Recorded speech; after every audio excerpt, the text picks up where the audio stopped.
पिता अपनी बेटी के साथ उसके घर में रहता था।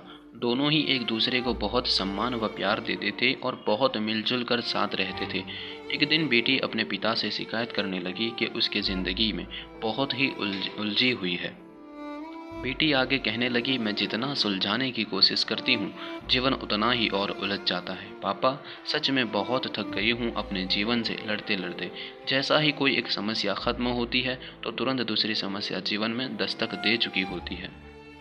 अब कब तक अपने आप से और इन समस्याओं से लड़ती रहूंगी। बेटी की बातें सुनकर पिता को लगा वह काफ़ी परेशान हो गई है। सारी बातें ध्यान से सुनकर पिता ने कहा, मेरे साथ रसोई में आओ। पिता की आज्ञा अनुसार बेटी अपने पिता के साथ रसोई में खड़ी हो गई। उसके पिता ने कुछ कहे बिना 3 बर्तनों को पानी सहित अलग अलग चूल्हों पर उबालने रख दिया। एक बर्तन में आलू, एक में अंडे और एक में कॉफ़ी के दानों डाल दिए और चुपचाप बिना कुछ कहे बैठ के बर्तनों को देखने लगे।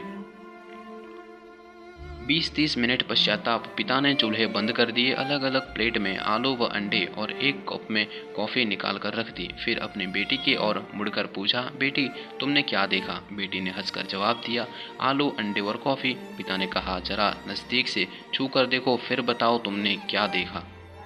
बेटी ने आलू को छूकर देखा तो महसूस किया कि वो बहुत ही नरम हो चुके थे।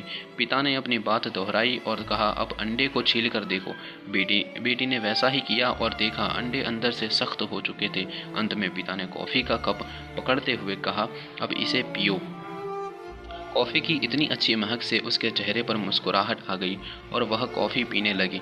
फिर उसने बड़े उत्सुकता के साथ अपने पिता से पूछा, पापा इन सब चीज़ों का क्या मतलब है? अब मुझे क्या समझाना चाहते हैं? बेटी की उत्सुकता को शांत करने के लिए पिता ने समझाया, आलू, अंडे और कॉफ़ी तीनों एक ही अवस्था से गुजरे थे।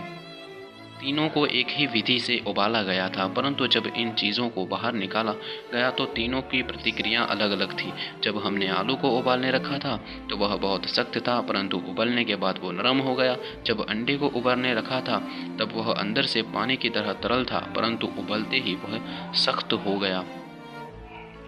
उसी तरह जब कॉफ़ी के दानों को उबालने रखा तब वह सारे दाने अलग अलग थे, मगर उबलते ही सब आपस में घुल मिल गए और पानी को भी अपने रंग में रंग दिया।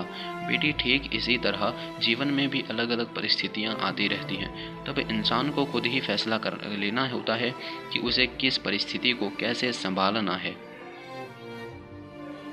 कभी नरम होकर तो कभी सख्त होकर और कभी कभी सबके साथ घुल मिलकर। उम्मीद है आप इस छोटी सी कहानी से बहुत कुछ सीखे होंगे। अगर आपको कहानी पसंद आई हो और कुछ सीखने को मिला हो तो इसे अपने अपनों को ज़रूर शेयर करें। धन्यवाद। आत्मा मंथन।